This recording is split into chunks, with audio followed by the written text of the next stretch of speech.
में क्या जरूरी है राष्ट्रनीति पर राजनीति, इस मुद्दे पर बात करने के लिए हमारे साथ जुड़ रहे हैं बीजेपी से रमाकांत मिश्रा, प्रवक्ता हैं बीजेपी के। इसी के साथ साथ कांग्रेस से संदीप त्रिपाठी, इसी के साथ साथ वरिष्ठ पत्रकार हमारे साथ विश्वनाथ मिश्रा जुड़ चुके हैं। आप सभी का बहुत बहुत स्वागत है। मेरा सबसे पहला सवाल कांग्रेस के प्रवक्ता से, संदीप त्रिपाठी जी, राष्ट्रनीति पर सियासत जरूरी है या मजबूरी? आयुष जी, पहली बात तो राष्ट्रनीति क्या है और राजनीति क्या है, यही हमें समझना होगा। भारतीय जनता पार्टी की राजनीति ही सेना धर्म पाकिस्तान यही आधार है। ये सेना के पीछे छिप जाते हैं, सेना की शहादत पर वोट मांगते हैं, ये सारे काम ये कर लेते हैं। भारतीय राजनीति में 70 साल के राजनीतिक इतिहास में पहली बार गुजरात से आने वाले, जो एक और भी गुजरात से आते थे जिनको निशान मिला था पाकिस्तान का सर्वश्रेष्ठ पुरस्कार, उसके विजेता जो है प्रदेश से आने वाले हमारे मोदी जी, हास्यास्पद है या नहीं आपकी वो राष्ट्रनीति है या राजनीति है, या आप अपने ही विपक्ष पर सवाल खड़ा करते हैं? जब ये ऑपरेशन चल रहा था तो छाती पीट पीट कर कौन बता रहा था कि जो ये यूपीए नहीं है, एनडीए है, ये राजनीति का हिस्सा है या नहीं है? और अगर आप ये कह रहे हो, आपकी नाकामी को अगर हम उजागर करें तो ये कैसे राष्ट्रनीति के खिलाफ होंगे? राष्ट्रनीति क्या आपकी ये थी कि आप देश को... जी संदीप जी, मैं इसको लेकर के प्रतिक्रिया ले लेता हूं। रमाकांत मिश्रा जी हमारे साथ जुड़े हुए हैं। रमाकांत मिश्रा जी, आपका क्या कुछ कहना है ये तमाम आरोपों पर?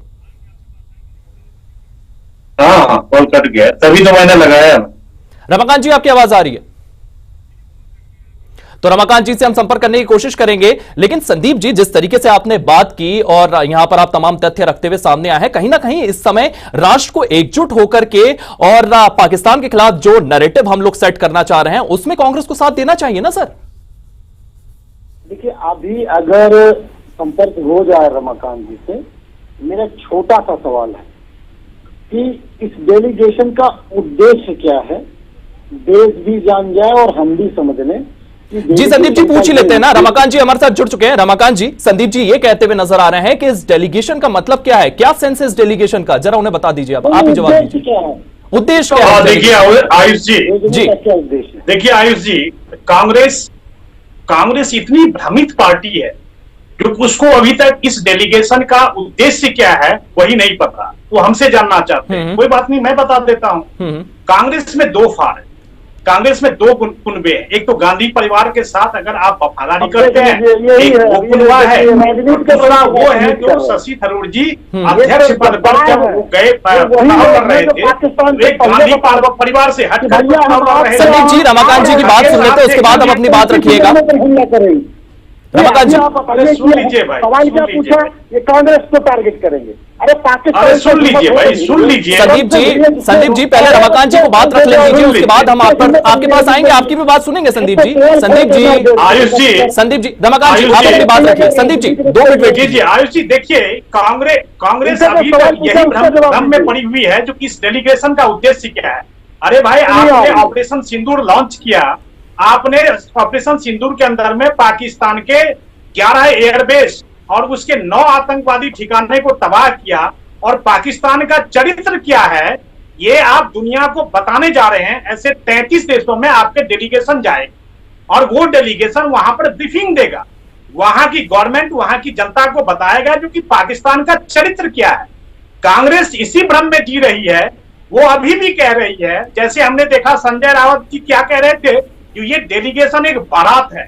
मुझे लगता है कांग्रेस को अपने नेताओं से ही कुछ सीखना चाहिए, जैसे माननीय चिदम्बरम साहब, सलमान खुर्शीद साहब, ऐसे अनेक नेता है कांग्रेस के जो इनको आईना दिखाने का काम करेगी। ये संदीप त्रिपाठी जी कोई अलग नहीं है, ये भी गांधी परिवार के भक्त में से एक है। मुझे लगता है जो कि कांग्रेस को अपनी पार्टियों के नेताओं से समझना चाहिए इस डेलीगेशन का उद्देश्य क्या है। जी, भारत ने 2 दिन के अंदर में, 24 घंटे के अंदर में, मुझे लगता है पाकिस्तान को कैसे बैकफुट पर दे दिया। जी, विश्वनाथ जी मिश्रा जी भी हमारे साथ जुड़े हुए हैं, मैं उनसे भी सवाल ले लेता हूं, वरिष्ठ पत्रकार हैं, उनके पास आपको लिए चलता हूं। विश्वनाथ जी, जिस तरीके से एक समय चल रहा है, इस समय में हमें एकजुट होकर, साथ होकर विश्व पटल पर हमारी बात रखना चाहिए, और ऐसे समय पर अगर हम लड़ते हैं तो कहीं ना कहीं हम भीतरी रूम से भी कमजोर नजर आएंगे सर। जी आयुष जी, बिल्कुल। जो परिस्थितियां बनी हैं उसमें आखिर हमें करने की जरूरत क्या है? क्या हम एक राजनीतिक दल के रूप में पूरे विश्व के सामने उपस्थित हों, या संयुक्त रूप से एक भारत के रूप में अपनी आइडेंटिटी लिए करके वैश्विक मंच पर सामने अपीयर हो?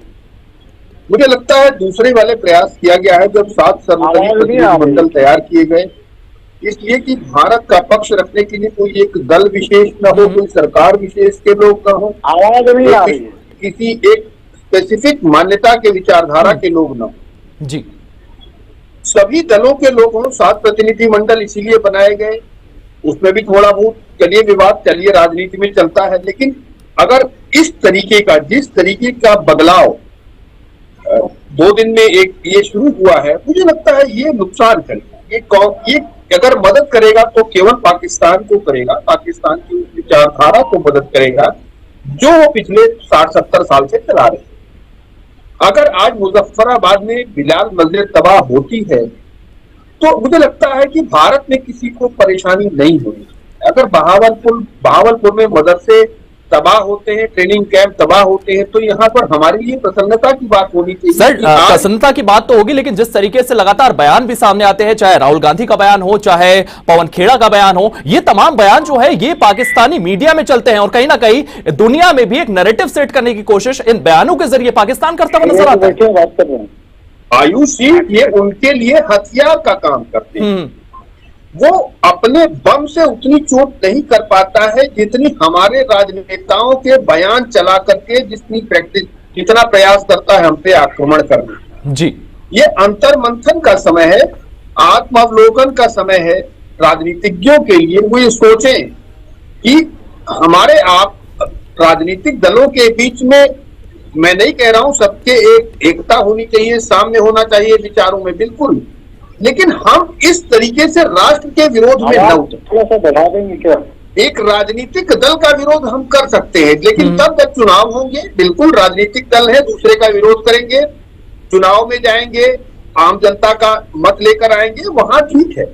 लेकिन आज आप अगर विरोध आज करते हैं तो आप पाकिस्तान की मदद करते हैं। पाकिस्तान के प्रवक्ता, पाकिस्तान की सरकार वो काम नहीं कर पा रही है जो ये राजनीतिक दल इस रूप में करते हैं। जी, संदीप त्रिपाठी जी, जिस तरीके से कांग्रेस के बयान को पाकिस्तानी मीडिया में चलाया जा रहा है, इसी के साथ साथ अभी ही आपके एक नेता है, उनका बयान आया है कि 15,000 के ड्रोन के लिए 15 लाख की मिसाइलों का इस्तेमाल किया जा रहा है। जब इस तरीके के बयान सामने आते हैं तो कहीं ना कहीं इन बयानों का इस्तेमाल पाकिस्तानी मीडिया भी करती है, और वर्ल्ड मीडिया पर भी इन बयानों का जिस तरीके से चलते, कहीं ना कहीं भारत की छवि भी इससे धूमिल होती है सर, कि इस तरीके का एक नेता जो है इस तरीके की बातचीत कर रहा है भारत का। नहीं, जो किसने कहा है ये तो नहीं जानता हूं मैं जी। ये है कि 15,000 के कांग्रेस के नेता है सर, उनकी ओर से ये बयान सामने आया है। अब सुनिएगा आयुष जी, जी जी, ES-40 का 400 का इस्तेमाल ड्रोन के लिए अगर कोई करेगा तो मूर्ख ही होगा, लेकिन मीडिया के लोगों ने दिखाया इस आधार पर, वो कह रहे होंगे, जबकि उसके लिए बहुत सारे और वेपन्स हैं, एंटी ड्रोन वेपन्स होते हैं, उसके जरिए गिराए जाते हैं, लेकिन मीडिया ने ये बताया तो इस आधार पर वो बोल रहे होंगे। मीडिया को भी समझना चाहिए, मीडिया ने तो इस्लामाबाद पर कब्जा कर दिया था, कराची एयरपोर्ट उड़ गया था, लाहौर पर हमारा कब्जा हो गया था, तो सारे मीडिया के लोगों ने दिखाया। तो ये अपनी विश्वसनीयता आप खराब कर रहे हो कि बना रहे हो, ये इस पर भी पाकिस्तान पर खूब चर्चा हुई है सर। पाकिस्तान में चर्चा हुई है, लेकिन पाकिस्तान में इस बात को लेकर के भी चर्चा है कि उनके तमाम एयर बेसेस जो है उन्हें उड़ा दिया गया है सर, उनके डिफेंस सिस्टम जितने भी चाइना के थे उन्हें उड़ा दिया गया है। क्या इस तरीके की कार्रवाई जो है इसके साथ नहीं है आप? अब देखिए, अपने पर बात आई तो कैसे खराब लग रहा है। बात यह है कि सेना को खूब लती आई, लेकिन देश से गद्दारी दो वर्ग ने किया, एक सत्ता पक्ष ने और एक मीडिया ने। ये बातें मैं क्यों कह रहा हूँ, इसके आधार कह रहा हूँ। पहला आधार यह है कि देश के लोगों को गुमराह किया, झूठी जानकारी देकर जिसका कोई आधार नहीं था, और जो सच की सूचनाएं थी उसको छिपाने का काम। उदाहरण मैं दे देता हूं, आप हरियाणा में भटिंडा में एक पाकिस्तान का एयरक्राफ्ट, मैं इंडिया का नहीं कह रहा हूं, पाकिस्तान का एयरक्राफ्ट गिरा, एयरक्राफ्ट तो गिरा है, ये तो इसमें कोई शक नहीं है, उसमें एक व्यक्ति चरखी दादरी का मरा, ये भी सच है, और उसमें 9 लोग घायल हुए, ये भी सच है। मैं ये कह रहा हूँ कि पाकिस्तान का गिरा, इंडिया की बात जाने दीजिए। आप क्यों छुपा रहे हो उसको? मीडिया क्यों नहीं दिखा रही इसको? क्या कारण है? ये तो घटना सब गोविंद नाम मैं बता दे रहा हूँ, नाम भी बता दे रहा हूँ, मारा गया व्यक्ति गोविंद है। आपने क्यों ये खबर नहीं दिखाई? संदीप जी, क्या ये समय जो है इस बात पर चर्चा करने का है? सबसे पहले मैं एयर मार्शल की कही हुई एक बात आपको बता दूं, we are under combat situation. अभी इस मुद्दे पर बातचीत नहीं करना चाहिए। खैर, आपकी बात का जवाब मैं रमाकांत मिश्रा जी से ले लेता हूं। आपकी बात का जवाब मैं रमाकांत मिश्रा जी से ले लेता हूं। रमाकांत मिश्रा जी, आप जवाब दीजिए। आयुष जी, देखिए यहाँ पर कांग्रेस को इज्जत बिल्कुल प्यारी नहीं लगती। इनको देश की छवि से कोई मतलब नहीं है, इनको देश के छवि से कोई मतलब नहीं है, इनको मीडिया से तकलीफ है, इनको सत्ता पक्ष से तकलीफ है। अरे भाई, आप विपक्ष की भूमिका में हैं, क्या ये देश आपका नहीं है? ये देश आपका भी है, अपना ही सत्ता पक्ष का भी है, अपना ही विपक्ष का भी है। मुझे लगता है कि देश के अंदर में अगर राजनीति ही करनी है तो राजनीति के लिए बहुत समय पड़ी हुई है। आप देश की सेना के ऊपर सवाल कर रहे हैं, आप देश की सेना के ऊपर सवाल कर रहे हैं। और सत्ता पक्ष कभी भी सेना के सम्मान में कभी भी पाकिस्तान को हमने बैकफुट पर धकेला, पाकिस्तान को हमने सबक सिखाया, कांग्रेस को बड़ी तकलीफ हो रही है। पाकिस्तान को हमने सबक सिखाया, कांग्रेस को बड़ी तकलीफ हो रही है। मैं चाहूंगा आप अपनी बात एक करके रखिए। कर मैं आप दोनों को रोक करके वरिष्ठ पत्रकार की ओर जाता हूं। विश्वनाथ जी, जिस तरीके से यहां पर बात चली है, सर्वदलीय दल जो है वो जा रहा है, और कहीं ना कहीं यहां पर भी हमारी दोनों पार्टियां जो है वो अपने हित साधते हुए नजर आ रही हैं सर। जिस तरीके से शशि थरूर का नाम आता है, शशि थरूर से दिक्कत क्या है सर? शशि थरूर से दिक्कत क्या है? क्योंकि यूएन में जो बंदा काम करा हुआ है, विश्व स्तर पर जिस बंदे की पहचान है, जो वर्ल्ड पॉलिटिक्स को बहुत अच्छे से जानता है, उस बंदे को भेजा जाएगा ना, उससे दिक्कत क्या है? विश्वनाथ मिश्रा जी, आपका जवाब। देखिए आयुष जी, ये दिक्कत क्या है ये समझ नहीं आता है कि क्यों कोई कुछ एलिमेंट्स ऐसे हैं जो पाकिस्तान की मदद करना चाहते हैं। पाकिस्तान की 11 एयर स्ट्रिप ध्वस्त हो जाती है तो कुछ लोगों को भी दर्द होता है पाकिस्तान के साथ। कई बार ऐसा लगता है पाकिस्तान से ज्यादा कुछ लोगों को दर्द हो रहा है। अगर कोई हमारे ही विदेश मंत्री को हमारा मुख्य विपक्षी दल मुखबिर कहे, इससे ज्यादा शर्मनाक कुछ नहीं हो सकता है। जरूर कुछ दाल में कुछ काला है, जरूर कहीं समस्या है कि कहीं किसी की नस दब रही है। एक ऐसे समय में आपको याद दिलाऊं, पाकिस्तान के साथ जो है हमारे पूर्व प्रधानमंत्री, इस समय कहने का अवसर नहीं लेकिन बता रहा हूं, उन्होंने मुखबिर शब्द का प्रयोग कर दिया विदेश मंत्री के लिए। हमारे प्रधानमंत्री ने स्वीकार कर लिया था कि हमने अब उनके क्षेत्र में हमारी रॉ एजेंसीज उनके यहाँ काम कर रही हैं। उसके बाद उन्होंने, पाकिस्तान ने इस बयान को खूब चलाया और कहा कि पाकिस्तान के खिलाफ भारत इस तरीके का हमला कर रहा है, इस तरीके की आतंकी कार्रवाई कर रहा है, यह स्वीकार किया भारत के प्रधानमंत्री ने। अब यही नहीं, हमारे उपराष्ट्रपति थे, उन्होंने अफगानिस्तान में हमारी रॉ के जितने एसेट थे उनके सबके डिटेल्स वहां हैंड ओवर किए। जितने हमारे रॉ के ऑफिसर्स थे वो सब, उनके छदम नाम और असली नाम और डिटेल्स कहां पर हैं वो सब हैंड ओवर किए, सब मारे गए। आप रिकॉर्ड उठाकर देखिए। और उसके बाद अगर आप आज की डेट में विदेश मंत्री को मुखबिर कहें, इससे ज्यादा शर्मनाक कुछ नहीं हो सकता है। मुझे लगता है कि पाकिस्तान के साथ कुछ ऐसे एलिमेंट्स हैं जिन्हें बहुत दर्द हो रहा है, जो नहीं चाहते कि पाकिस्तान के खिलाफ सख्त कार्रवाई हो, पाकिस्तान कहीं हारता हुआ नजर आए। जब पाकिस्तान हारता नजर आता है तो कुछ एलिमेंट्स ऐसे हैं जिन्हें बहुत दर्द होता है। आयुष जी, ये बहुत अफसोसनाक है, शर्मनाक है। राजनीति होनी चाहिए लेकिन राष्ट्र विरोध नहीं होना चाहिए। राजनीति होना चाहिए लेकिन राष्ट्र विरोध नहीं होना चाहिए। जिस तरीके से यहां पर तमाम बातें रखी गई है, मेरा सवाल आपसे साफ है। राहुल गांधी एस जयशंकर से सवाल पूछते हैं कि हमारे कितने विमान खोए गए हैं, इसके बारे में बताइए। उनकी ओर से कहा जाता है पाकिस्तान को सूचित किया गया, लेकिन विदेश मंत्रालय की ओर से जब बयान सामने आ जाता है कि उनकी बातों को तोड़ मरोड़ कर पेश किया गया है, उसके बाद इस तरीके की राजनीति क्यों? देखिए आयुष जी, सबसे बड़ी स्थिति यह है। विश्वनाथ जी, मेरा संदीप त्रिपाठी जी से सवाल है। संदीप त्रिपाठी जी, अच्छा बोलिए, सवाल एक बार दोहरा दीजिएगा। मैं आपसे यह कहना चाह रहा हूं कि राहुल गांधी की ओर से 2 स्टेटमेंट दिए गए हैं। उनकी ओर से यह कहा गया है कि पाकिस्तान को सूचित किया गया पहले से एस जयशंकर की ओर से, और दूसरा उनकी तरफ से यह बयान आया है हमारी वायुसेना ने कितने विमान खोए हैं। ये 2 सवाल उन्होंने विदेश मंत्रालय से पूछे हैं। विदेश मंत्रालय की ओर से जब जवाब सामने आ जाता है कि हमारे बयानों को तोड़ मरोड़ कर पेश किया जा रहा है, उसके बाद कंफ्यूजन कहां है सर? वापस इस चीज को स्ट्रेच अप क्यों किया जा रहा है इतना?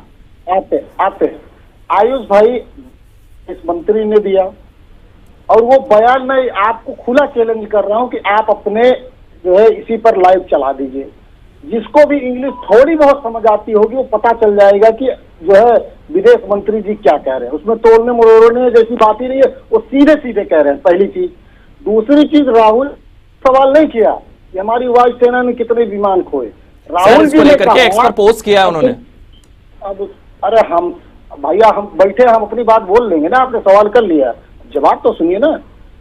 राहुल जी ने कहा कि ये जो आपने देश के साथ गद्दारी की है, इसकी वजह से हमने क्या खोया है वो देश को बताने का काम करिए। हमने कितने विमान खोए हैं वो ये बताइए। जी रमाकांत मिश्रा जी से मैं जवाब ले लेता हूं। रमाकांत मिश्रा जी आपका जवाब ले लीजिएगा। आयुष जी देखिए, यहाँ पर पाकिस्तान जैसे नासुर को खराब करने वाला ये कौन है? ये कांग्रेस पार्टी है। पाकिस्तान जैसे नासुर को खड़ा करने वाला कौन है? कांग्रेस पार्टी। क्योंकि इनकी महत्वाकांक्षा ऐसे हावी हो गई थी कि किस तरह से सत्ता हथियाई जाए। 1947 के अंदर में आपने देखा होगा, जो एक महत्वाकांक्षी मात्र महत्वाकांक्षा की वजह से इन्होंने पाकिस्तान को खड़ा करने का काम किया। आज वही पाकिस्तान हमें नासुर की तरह हमें परेशान कर रहा है। उस पाकिस्तान को जब हम सबक सिखाने लगते हैं, कांग्रेस को तकलीफ होने लगती है। कांग्रेस के नेताओं का बयान पाकिस्तान के अंदर में जाता है और उसको बड़े ही ग्लोरीफाई किया जाता है। कांग्रेस के नेताओं का बयान यह दिखाता है क्योंकि कांग्रेस का पाकिस्तान प्रेम, कांग्रेस का चाइनीज प्रेम, ये कहीं ना कहीं छलकता है। मैं तो मात्र इतना कहना चाहता हूं आयुष जी, जो पाकिस्तान को हो चाहे कोई भी, मैं कहता हूं कांग्रेस अपने पार्टी के अंदर में जो नेता हैं उनसे ही सबक ले ले। शशि थरूर जी के बारे में इनकी क्या राय है? मुझे नहीं लगता जो कि शशि थरूर के समकक्ष कोई भी कांग्रेस का नेता जो इस डेलीगेशन के अंदर में नॉमिनेट किया गया है, शशि थरूर के समकक्ष कोई खड़ा नहीं मिलेगा। आज उनको शशि थरूर जी, अरे वो तो कांग्रेस का सांसद है, आपको तकलीफ क्या है? आपको तकलीफ क्या है? क्योंकि कांग्रेस पार्टी को आईना दिखाने के लिए शशि थरूर जी ऐसे व्यक्तिगत रूप से, मुझे लगता है जो कि ऐसे नेताओं का हमारी कांग्रेस की जो विरासत है, कांग्रेस की जो महत्वाकांक्षा है, कांग्रेस का जो गैर चिंतक बयान है, वो पाकिस्तान के लिए। जी रमाकांत जी, मैं संदीप जी से आखिरी रिएक्शन ले लेता हूं। संदीप जी 30 सेकंड आखिरी रिएक्शन। देखिए, ये देश के गद्दार हैं, इसलिए मैं गद्दार कह रहा हूं। इनकी गद्दारी का इतिहास रहा है। ये टाइम में अंग्रेज, अरे तुम लोग तो गद्दार वैसे ही हो, विदेश मंत्री तुम लोग जैसा गद्दार कोई है ही नहीं। के मुखबिरी कर रहा है। पाकिस्तान को खड़ा करने वाला कांग्रेस का नेता गद्दार, कांग्रेस के नेताओं का जो गद्दारी है वो पाकिस्तान में हमारे सामने खड़ा है। पाकिस्तान को कांग्रेस जैसा गद्दार कोई है क्या? जी आप दोनों हमारे साथ जुड़े, आप लोगों ने अपनी बातें रखी, इसके लिए बहुत बहुत धन्यवाद। लगातार राष्ट्र नीति या राजनीति जरूरी है, इसको लेकर के चर्चाएं जो हैं वो लगातार जारी है। और सबसे बड़ी बात यह है कि किस तरीके से इसको लेकर के दोनों ही पार्टियां जो हैं वो सामने आ रही है। लेकिन सबसे बड़ा सवाल यहां पर यह खड़ा होता है कि हमारे लिए हमारी राष्ट्रनीति जरूरी है या राजनीति जरूरी है, इसको सोचना पड़ेगा। और इसको लेकर के हमारे पूरे देश और राजनीतिक दलों को एक साथ आगे चलना पड़ेगा। फिलहाल सूर्य विशेष में इतना ही। आप बने रहिए सूर्य समाचार के साथ।